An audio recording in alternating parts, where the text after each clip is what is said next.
we're actually paying through our taxes Hmm. to create our own digital prison. I think we've been under certainly a psychological psyops warfare at least since the beginning of the pandemic. And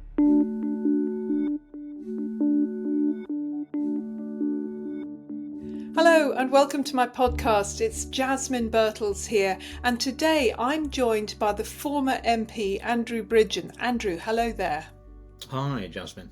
Well, Andrew, thank you so much for coming on the podcast. I'm very pleased that you did because, as you know, I am very concerned by the whole campaign to bring in a digital ID. Has the force of the campaign surprised you, or is it what you expected? I didn't think the petition, which is a sign of the opposition to digital ID, would reach 2.7, 2.8 million people so quickly. But this is an existential threat to our freedom and our way of life. As I've said over the last couple of years, that if we say yes to digital ID, we'll probably never be able to say no to the government again. That's how important it is. And of course, if we give away this freedom, we're giving it away forever. And there's future generations of our nation who will be locked into this digital ID system, and they'll never know the freedoms that we lost for them. I'm not very keen on that being in my name. No, exactly. And do you feel that there is a global push to get digital ID across? Because I've heard of Switzerland. I mean, there's Vietnam closing people's bank accounts, etc. It all seems to be happening at once. This the case that it's a global push? There's no doubt that the world's in lockstep once again, which hints at a sort of controlling hand behind the scenes. Mark Carney, the Prime Minister of Canada, was actually in the UK on the day that Keir Starmer made his announcement, and the next day announced that Canada were also going to be implementing digital ID. There's a form of it already being talked about in Australia, and it's not going to be mandatory in Australia, but I can imagine they're going to make things very, very difficult for those who don't accept it. And a little bit of research, and you can see that although the government have had a huge pushback, how they're planning on implementing this, and that is through the back door. The last government, the Conservative government, brought in something called the one login system. And when I moved to where I am now, I had to change the address on my driver's license probably 3 or 4 months ago. And it demanded a form of digital ID. It wanted to see that's exactly what the system is through one login to easily access and change the address on your driver's license or any other interaction with the government. That's not the same as it was when I moved 4 years ago, which was just merely a matter of putting your new address in, paying the £35, get your new driver's license. And they made it so difficult. I had to drive 20 miles because I refused to do digital ID 4 months ago. That meant I had to drive 20 miles to a post office that would do it in person. Hmm. So you can see they're going to make it as difficult. And lots of people will have already signed up to digital Yeah. ID and not even realise it. It's the same if you're renting a house, renting a property. The system you go through requires digital ID. So they're going to have silos of digital ID for lots of areas of our lives, which they're going to get us into it by offering us convenience, or we have to travel, delays, and lots of people are going to fall for it. And then it's only a matter of the government then linking everything together. And the only thing is, it's not held. The data's not all held centrally. At the Hmm. moment, it's in silos. Hmm. Hmm. So, what do we do about this? I mean, we've had the petition. I think there's going to be a protest on the 18th of October.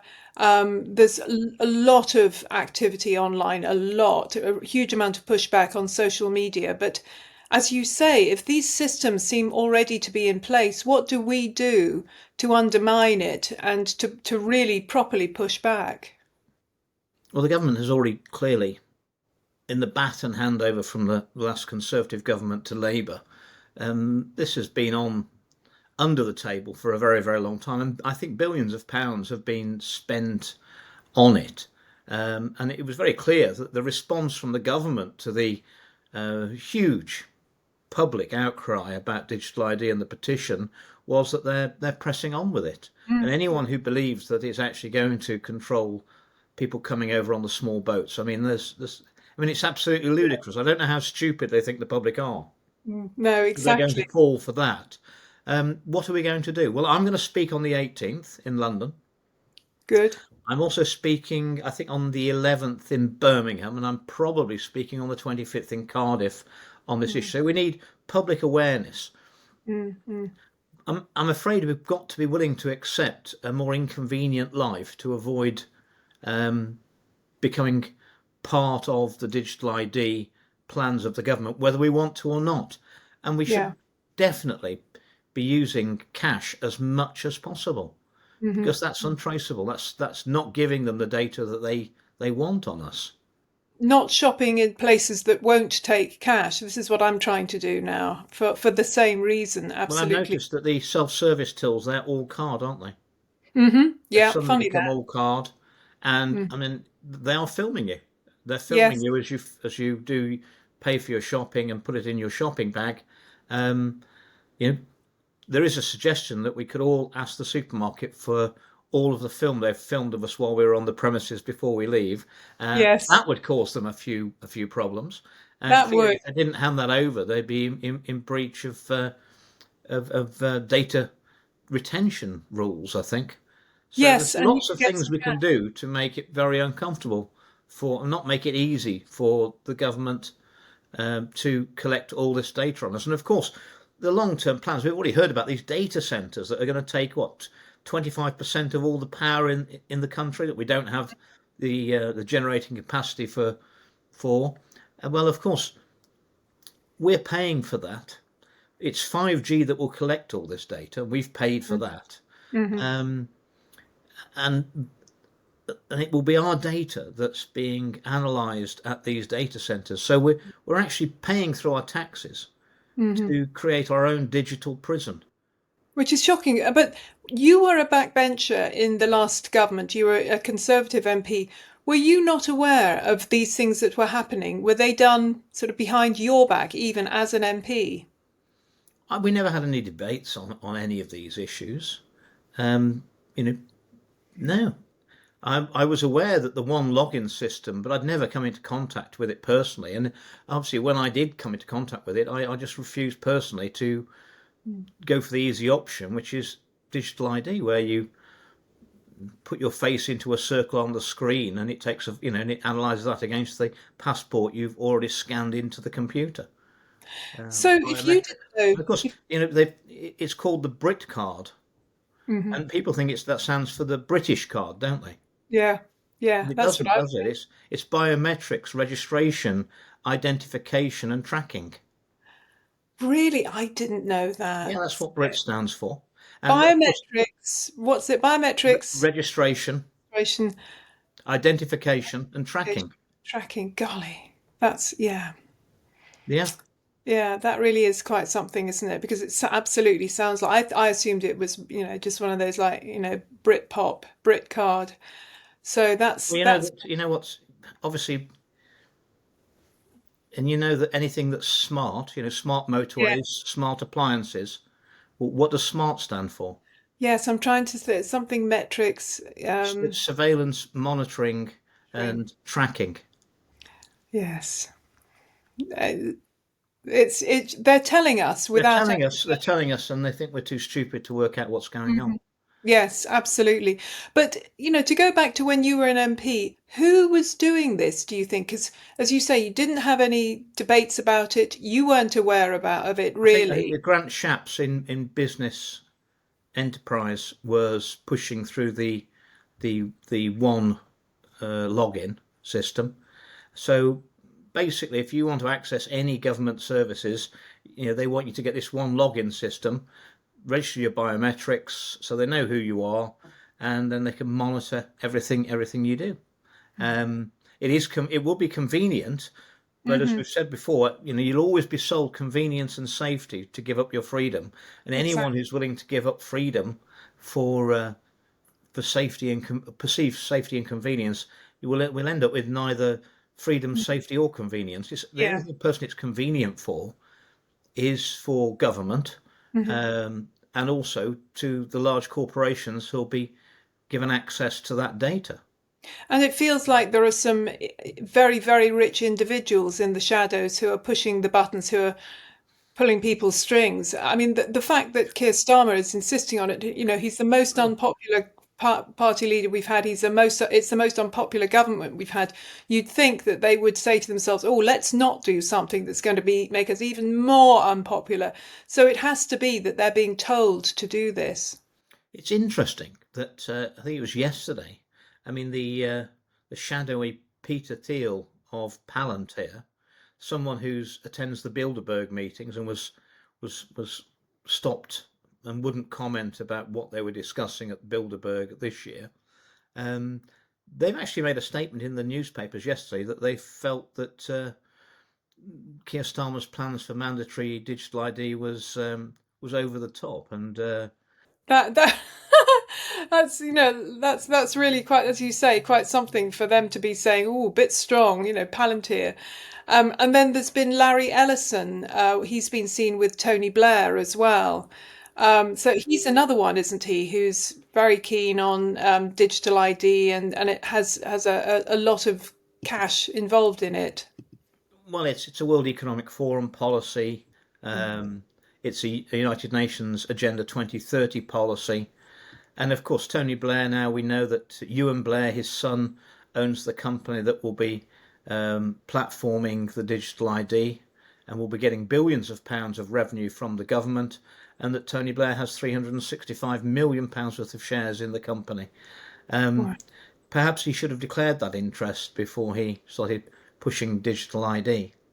Yes, maybe he should have done. That would have been nice, wouldn't it? I mean, I think most of us are connecting the dots, but Well, it would perhaps Peter Mandelson should have declared his very close relationship with Jeffrey Epstein before he applied for the job with Keir Starmer and was appointed as our ambassador in Washington, which would have saved a lot of embarrassment all round, wouldn't it? absolutely, it would have done. I do wonder what he has on Keir Starmer because There's a there's, lot to have on Keir Starmer, yeah, isn't there? I mean, that's the problem. I well, that think is, you quite honestly, you have to be totally compromised to achieve high office, because that's the only way they're going to let you get to high office, because they know they can control you. yeah, well, that does seem to, I mean, you look on over the water at Macron and the whole mess that is his life and everything around him. They've all got very He complicated private lives, haven't they? who knows what's going, I mean, ooh, very hard to work out really what's going on there. But whatever it is, it's not nice. It's not nice. Same with Trudeau, of course, and Mark Carney. I wouldn't trust a single thing there. I do think all of these are being controlled, definitely, and there's a global push, a global campaign, an aim, and we're only just unpicking what it is. But I do think, and I know you think this as well, that it is possible to push back, and it doesn't take that many of us, does it? I think it's like sort of even 3% of the population, if they refuse, that can turn things around. I think, not that I'm promoting a revolution in those terms, but I mean, normally revolutions are carried out by 6%, less than 6% of the population. We don't need that many people to say no. And no is a very, very small word, Jasmine, but if millions of people say it, it will resonate in the halls of the self-proclaimed elite, and it will shake them. And I think it's the number of people waking up to the situation we now find ourselves in, and whether that's about net zero or the state of our health services or the wars we're being dragged into, the media, the bias of our mainstream media, bought and paid for. Mm, Um, so many people are waking up to various issues. I think that's why the huge push now for digital ID. It's a yeah. trap. It's a digital trap, and it's always easier to avoid a trap than to try and get out of a trap once we're in it. True, true. So do you feel that they're pushing hard because they're realizing that more and more of us are awake and we're not going to take it anymore? Yes, and I think that's been going on really since the pandemic. I mean, I knew about the corruption in government before, but it was the overreach of government during the pandemic and the vaccine rollout that slapped me wide awake. And quite honestly, there's nothing the government or the BBC or a leaflet from any of the political parties are going to be able to give me that's going to put me back to sleep. Hmm. Hmm. It's a one-way ticket, and then they think, oh, people are waking up, so we better go faster, and then that wakes more people up. So then they want to go Yes. faster, and that wakes more people up. So I'm hoping they're in sort of loop of doom. That whatever they do, that all they're doing is triggering more people to think, hang on, this isn't right. That means Hmm. that's not right. That means that wasn't right. They've been lying to me. And there's a new bill on the block called the Children's Wellbeing and Schools Bill. It's one of those. It's like 1984. You know, it's like the sort of the truth, children's well-being. And Ministry of that's Truth. Ministry of Truth. It really does feel like it Yeah, well, because it turns out that this bill, hidden in its detail, and the devil's always in the detail, not the title, um, is that it will force children uh, into digital ID, and of course, as that runs its course and they reach 18, they've completed the task. So they're coming at us on lots and lots of different ways, and we Mhm. need to push back on lots and lots of different ways. Yeah. And how do we do it? Because I'm just thinking somebody who's on their own in the family. The rest of the family, they all took, a zillion COVID jabs and they think that net zero is a terrible thing and they hate Trump and they think that, all the usual stuff. And they go, why are you, is there a problem about digital ID? I haven't got anything to hide. It's only a problem for people who have something to hide. These are the things that, you hear from these kind of people. So if you're on your own in a group like that, what do you do to push back? Are there groups that you Well, can join with? you've got to, yes, there are local groups, and that will be rolled out over the next few weeks. Get involved if you feel you're on your own. Get involved in uh, one of the demonstrations, one of the protest meetings around the country, and you'll find you're certainly not um, you're not on your own. There was a poll out a few days ago, and it was 27% of the public were in favour, 47 against, and the rest hadn't made their minds up. Hmm. And historically, the proportions who haven't made their minds up, which way they go, is pretty much in line with those who already made their minds up. That's all the polling evidence. Um, so I hear that the government are already changing the name. Britcard is already doomed. They're going to change the name. It won't change what they're doing. They're just going to change the name and try and rebrand it. That is desperate to rebrand it already from Britcard to. Do you know what they're going to rebrand it No, to? no, I can't wait to find out what it It'll is. be marvelous. It'll be cuddly and soft. Something, something helping the But I people. mean, it is in lockstep, as you said, because apparently, if we want to travel onto the continent now, into the European Union, we've got to hand over all our biometrics. And if you're only going to the continent for the day, apparently they're keeping our data. So they're not destroying it at the end of the day. That's disgusting. The whole thing. When I heard that, I thought, well, I won't travel. I mean, this is what I thought during COVID when they said you have to have a vaccination in order to travel. I thought, fine, I won't travel. Well, I that's can that's live without unfortunate them. because I'm just arranging now to go and visit the lawyer, the German lawyer Rainer Fulmich, who's been Oh, held in solitary confinement in prison in Germany for the last 2 years. that's evil. Absolutely. I'm glad you're going to go and see him. Is anybody allowed to visit him, or did you have to go through quite a lot of hoops to get Well, we're to? still going through the hoops, and he has to invite me to come and visit him. Hmm. But obviously that will require me to fly to, I think, Hamburg and get a train down to where the prison is. Hmm. But I think it's really important we don't forget about Very much Ryan so. and the great work that he's done. Yes, yes. And I assume that you can't film it or anything like that, which would be very helpful if we could film it. Well, I'm hopefully taking a journalist with me, and we'll have to find out whether we can film it or record it. Interesting. Well, I think that a lot of people would be very interested to hear about that because, as you say, he did some very good work. Such good work that they decided to try and silence him. But I think it is, as you say, it's up to us to get get his name out there, and a lot of people will be very interested. And it makes me think again about, the way that the governments, not just our government, but governments, seem to be in a sort of invisible war with their people. I mean, that's certainly the way it feels in this country. And certainly, I mean, look at Canada. It was horrendous under Trudeau. Anybody who put their heads above the parapet was squashed immediately. Is this the way it feels to you, that there's a kind of invisible, quiet war going on that many of us are not even aware of? I think we've been under certainly a psychological psyops warfare at least since the beginning of the pandemic, and it hasn't slowed down. No wonder we've got so many people on waiting lists for mental health support. We've been under assault, mentally under assault, Yeah. for 6 years at least. I'm afraid I think it's going to get a bit more bumpy before the end. It always does. That's good to know. Yeah. But when you were saying the end, do you feel that there's a push to bring us somehow to war, whether it's around Israel, Gaza, although that seems to be, something happening there, or more likely Russia, Ukraine, etc., Russia against NATO, that sort of thing? That's certainly what I'm hearing from people in their 20s, 30s. They are genuinely concerned that they're going to be called up. Yes, well, I mean, for all Trump's rhetoric about keeping America out of wars, I mean, currently he's threatening Venezuela and Iran, two of Russia's allies. Thank goodness he hasn't provided Tomahawk missiles to the Ukrainians.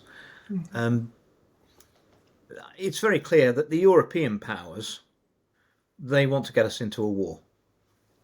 They have not told the truth to the public over the Ukraine war and its causes.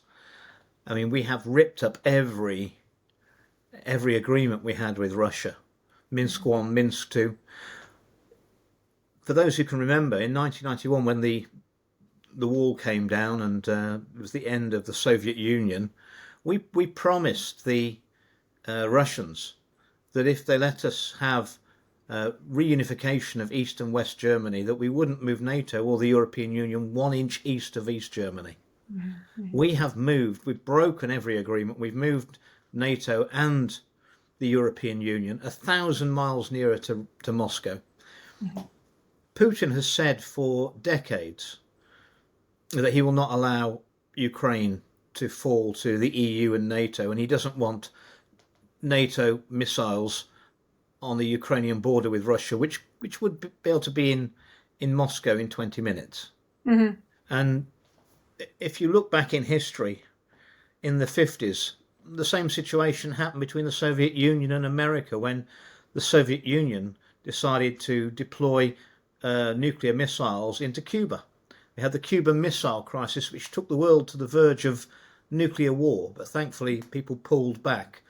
Well, those missiles would have been 90 miles off the Floridan coast, and the Americans weren't having that. I've no doubt that the Americans wouldn't let the Russians base missiles in Mexico or Canada on their borders. That would be war. And why would we expect the Russians to be any different? Yeah. I think the problem is that Russia doesn't have a privately controlled central bank. It doesn't allow BlackRock, State Street or Vanguard access to its markets. And the whole world knows that Russia has got somewhere between 75 and 90 trillion dollars of minerals and petrochemical gas reserves.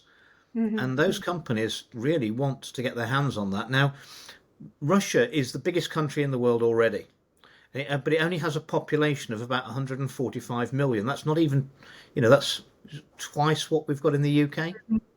Yeah. In a massive country. The NATO countries' populations are 975 million. So we outnumber them about 7 to 1. Why would Russia want to invade NATO and have a war with NATO? Yeah, they would. But I can think of lots of reasons why those big corporations I mentioned would want us to pick a fight and balkanize Russia so they Yeah. can get their hands on those resources. Hmm. And it's as cynical as that. And the EU are very much up for this. I mean, it's Callas is the deputy president of the EU. We all hear about Ursula von der Leyen. We don't hear about her erstwhile deputy. Well, I mean, months ago she said that Russia had got to lose in Ukraine because Russia's far too big and it needs to be broken up. And it'll be exactly the same as the EU did to Yugoslavia, where they balkanized it, caused a war, internal friction, it broke down, and they just took the parts they want and absorbed those into the European Union. I noticed that Mrs. Callas and von der Leyen, who are pushing the war with Russia, they don't ever say that the European Union's got too big, do they? No, funny that. Funny that. Funny Funny that. that. But I think that should be just getting bigger. I mean, the hypocrisy is breathtaking. I'm assuming, given that Europe is aging, falling apart, I mean, economically, it's an absolute basket case. And I include the UK in that, of course. You know, the whole thing is a basket Well, case. who'd want to take over our country? I mean, with Well, our yes. problems. I mean, it'd Yeah. be dear as a gift, wouldn't it? Well, it would, exactly. So maybe they're wanting to get into Russia to ram raid it, as you say, bring in some of that nice cash, those lovely minerals, etc., and prop up the ailing European economy. Maybe that's Well, the it's certainly point. an ailing economy, but I mean, most of it's self-inflicted by we've adopted net zero, which doesn't make any sense. The carbon dioxide's not a problem; it's the gas of life. It's self-inflicted economic suicide. We've got the most expensive energy in the developed world. You can't have a factory making anything in the UK when our electricity prices are 5 times those of China and 4.5 times those of India. How can we make anything in the UK and sell it on world markets? We just can't compete. No, Um, and it's getting worse, not better. So I mean, so what do we do if there is some, a serious rumbling of war, and both your government and the current government has said we should have conscription? Should people allow themselves to be conscripted, or should they and can they say no, not doing it? Because no, they that's can what I say, they can do. say no. And something I raised concerns about 2 years ago was the European Defence and Securities Union, Mm-hmm. which Starmer has signed us into, and that ultimately is set on a path of aligning our military and our military procurement as a one-stop shop with the European Union. But ultimately, it's going to give control of our Army, Navy, Air Force, MI5, MI6, GCHQ, our nuclear deterrent, and our local police force to Ursula von der Leyen, the unelected, unaccountable president of the European Union, which we're not in anymore, and we don't even get any say at all over who's going to be in that position. And Starmer's signed us into a system where that's what we've just done. And worryingly, I raised this 2 years ago with Nigel Farage, and he said that Brexit's done, Andrew. We don't talk about that anymore. I was just about to say, do you think that with a new government, if it's under Farage, say that it would make any difference? So you don't think it would? You don't think he would just break that treaty? Absolutely. The reason, if the same mainstream media that wouldn't put me on from the moment on the 13th of December 2022 when I spoke out about the vaccines and stopped the government from inflicting them on infants down to the and babies down to the age of 6 months. The mere fact, Jasmine, that they're discussing Nigel Farage as the future Prime Minister tells you that he's an approved candidate. Yeah, He's in the club. right. This is the hard thing. I mean, finally, I think it's helpful for people to know about where to put their vote and whether to, because a lot of people are now saying, what's the point of voting? You're just voting for a uniparty. A lot of people are hoping that reform won't be part of the uniparty, but it sounds from what you're saying that you think it is. What should people do? Well, I think it is, and I think people are. I think Nigel Farage and Reform support is wide, but it's very thin, and they're only voting for his party because they think that he is the best of a very bad job. Well, for me, that's not good enough. I think something else is going to appear. To be honest, Jasmine, I'm not convinced we're going to have any more elections, and the more I see Keir Starmer and the way he and his cabinet ministers address the public through the media, they seem like a government that's not bothered about how unpopular they are. Yeah. And, you know, why would that be? Well, I mean, if they can get us into a big war, they can, or a civil war where there's civil disorder, they can activate Tony Blair's Civil Contingencies Act, sees lots of power, the power to take anyone's property off them, lock people up, detain them without, and also to cancel elections. It's also when we have a big war, we don't have elections, do we? Right. So So that would be. they're I mean, and I do know, I mean, this is from inside the MOD, from my moles inside, that the plan was that Ukraine had got to fight on alone until probably next May to allow the European powers time to rearm and get their arsenals together. But the problem is that Ukraine can't last that long. Despite all the propaganda from the BBC about Ukraine winning, um, they've lost 1.8 million men dead. So And that was wicked. probably means there's probably pushing 6 million seriously wounded.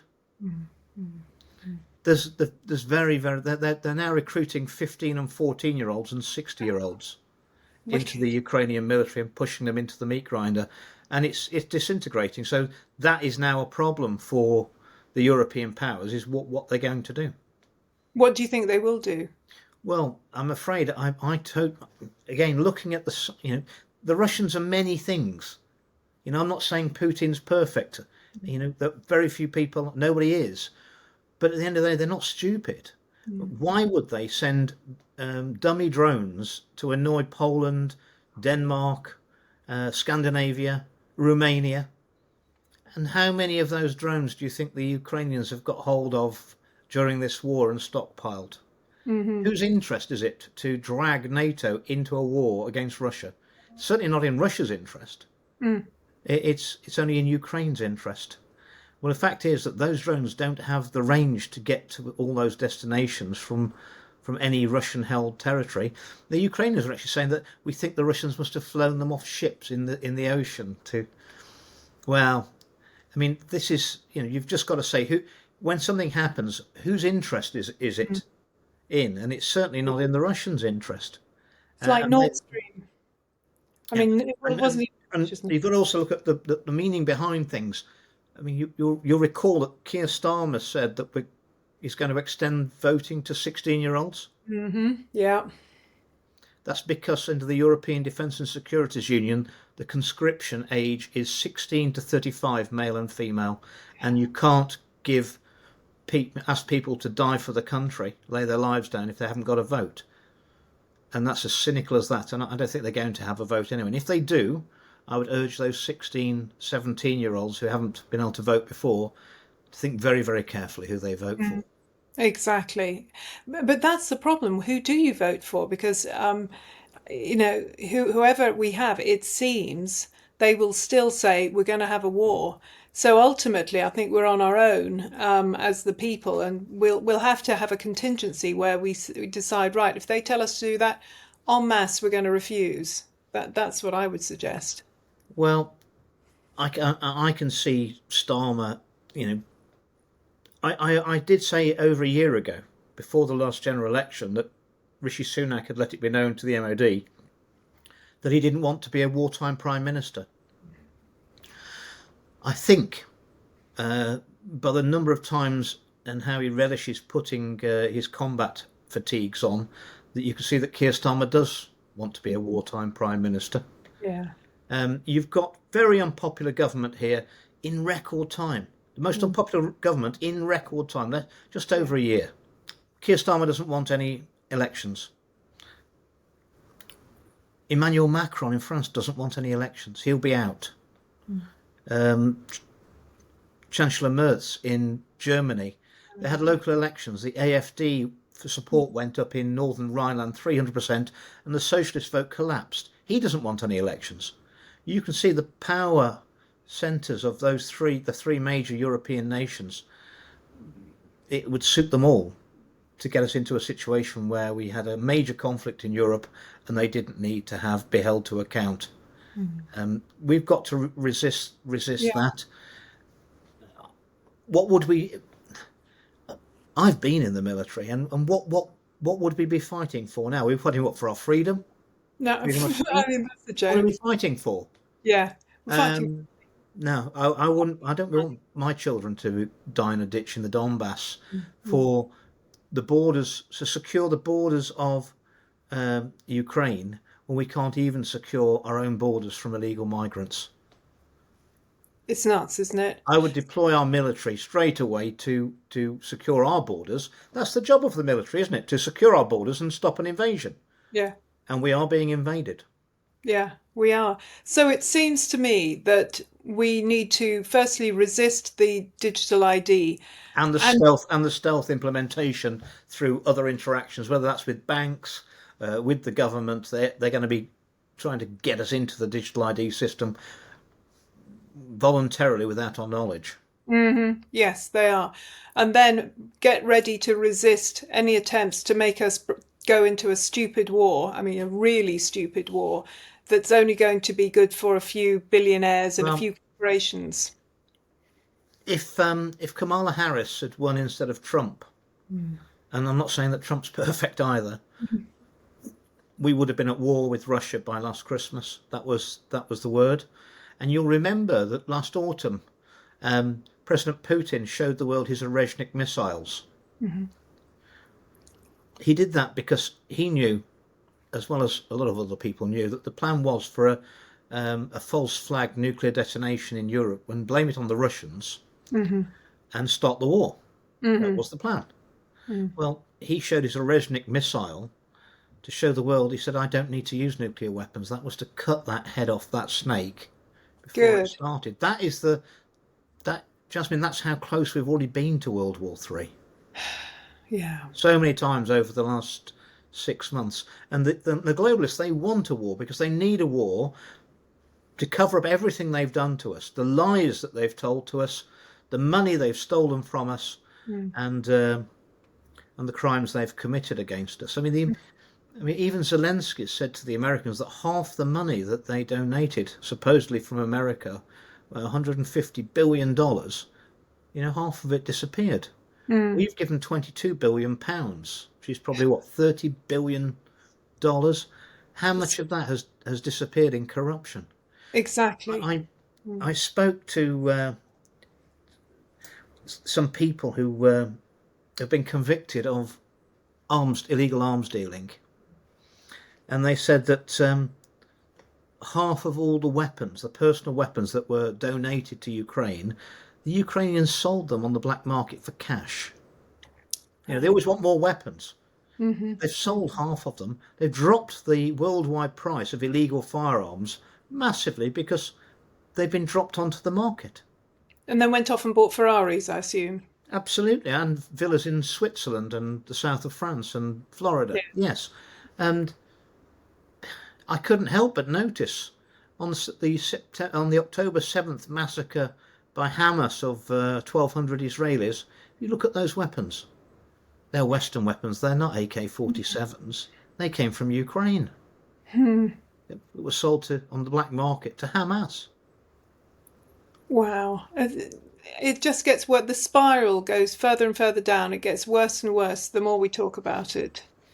So what we as But individuals, people are waking up, and people know, and it doesn't really matter whether they woke up because of net zero or the child trafficking and child abuse, the cover up of the Muslim rape gangs, or the 15-minute cities, or the vaccines.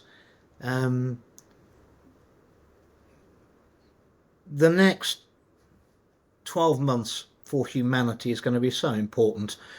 I think, if I compare it to a game of poker, that we, the ordinary people, we are all in. We were always all in. But we have got some cards this time, because normally we didn't even know we were in a game. no, And the globalists, they're all in. And over the way that fate turns and our actions over the next 12 months, I honestly think that the future of humanity will be decided. And what a time to be alive, because we're yeah, here and we've got a yeah. duty to do our best.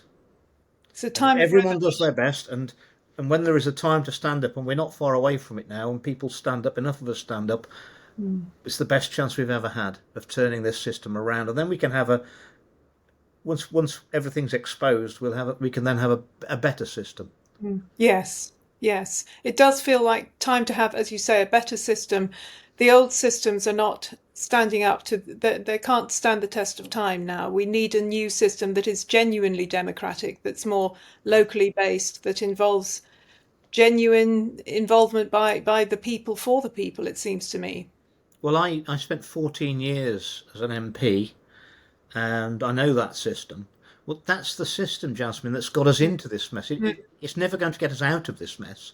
We need a new system because the Yeah. system we're in only serves those at the very top. It doesn't look after the people. You know, I perhaps it was a bygone age when I became an MP. I became an MP for North West Leicestershire, which is my home and where my business was, and where the people I lived with my life and went to school with, and my old school teachers and everything. Just to try and make things better for the people, and I always thought I was their servant. I was never their master. It Mm. doesn't feel like that now. It doesn't feel like that at all. There's a saying I like is that when the public are scared of the politicians, and I think that's where we are now, and we have been for quite a while. When the public are scared of the politicians, that is tyranny. Mm-hmm. When the politicians are scared of the people, that is democracy. Well, Yeah. I know which way round we need it, and we're not Mm. there. No. I think we need to move. I think you can't trust politicians. I think Mm. when everything comes out, trust in our institutions is going to be destroyed. Mm-hmm. And I've come to the conclusion and the experience. Not all the apples in all the institutional barrels are rotten, but all the apples at the top of all the barrels are rotten. Mm-hmm. And any apple that wishes to rise to the top, you have to be willing to rot. Yeah. So we're going to have to take the top off all our institutional barrels. It's a bit like if you're the corrupt head of any organisation, when you come to retire or move jobs, I mean, clearly they've got to make sure that the person that takes over from them has got to be at least as corrupt as they were, or it's all going to come out. And we've had Yes. this for too long. I mean, it's got very, very, very corrupt. And that I'm Certainly in talking about academia. politics, media, big Yeah. corporations, health, Police. the police, the judiciary. All of academia. Shocking. Yeah. Oh, there's It's another thing that I've got from the inside, which I'll share with you, which is another attack on our unwritten constitution. Keir Starmer is going to bring forward in the next bill an attempt to remove trial by jury and replaced by just his appointed judges. yes. Now that's something I've He's going to heard. say that we haven't got, we've got such a backlog following Mm. COVID that it'll be much more efficient, Mm-hmm. much easier for us just to have judges to sit on these cases. Well, that is the end. Mm-hmm. And, Yeah. and that's a Absolutely. breach of Magna Carta and the English Constitution. Yeah. Yeah. Absolutely. Andrew, we've got a lot to work on here. So just to finish, it sounds to me like we do have the power. We have a lot more power than we thought we had We've got to before. stand in our own sovereignty. We're all sovereign. It's Mm. not about sovereign parliament. The public are sovereign. And we've got to stand in our own sovereignty. Say no. And say no. Resist, resist, resist. Resist digital ID. Resist conscription. Resist any of these horrendous laws and ideas that they're thinking of bringing in. And get together. It seems to me, join the Together movement. Get together with friends. Join protests. It does work. You can see that it works with the Tommy Robinson march. That's really scared the people at the top. I Yes, think because I was there. I think it mm, was probably nearer 1.5 million than yeah, 110,000. just a Um, little bit. because he's now being charged again. He's likely that he's going to go back into prison in a fortnight. Yeah, yeah, Um, and his crime is refusing when he was held under Article 7, the Terrorism Act, which means that you're not allowed to have the right to silence. He refused to hand over to the police the codes to his mobile phone, which had obviously got all the victims of the Muslim rape gangs in there. Some that yes. the government would have known about, and a lot Hmm. that they wouldn't. Would have Hmm. had all my conversations, text messages with Tommy Robinson in there. He refused that, and he's undoubtedly guilty of breaching that law. But he's a journalist, and journalists never have to No, give away their sources, No. and it'll be about mitigation. Well, again, Mm. that won't be in front of a jury. That'll be No. in front of a judge. So I think everybody needs to realise that we all matter, and our vote matters, our voice matters, everybody's voice matters, and we have to speak, we have to stand, we have to resist, and the more of us that do, the quicker all of this will be overthrown. Do you And it's agree? going to have to, I agree, and it's going to have to get a bit darker to wake a few more people up. Some people are never going to wake up. They're never going to realise the struggle that we've been in for years. Mm. And what I would say, the darker it gets, the nearer we are to the end of the middle of the tunnel, and then we can start moving towards the light again, can't we? Yeah, absolutely. That's a great way to think, and it's true, and a very good way to finish. Thank you so much, Andrew. Really great to have you on. Let's do this again in a few months' time, because there will be a lot to speak about even then. I was going to say sadly, but it's part of the time of revelation. We're revealing a whole lot of stuff that it's coming up to be destroyed again. Thank you so much. Former MP Andrew Bridgen. I've been Jasmine Birtles. This is my podcast. Like, follow, subscribe, comment. Do comment, because I always look at comments and I will comment back. And see you next week.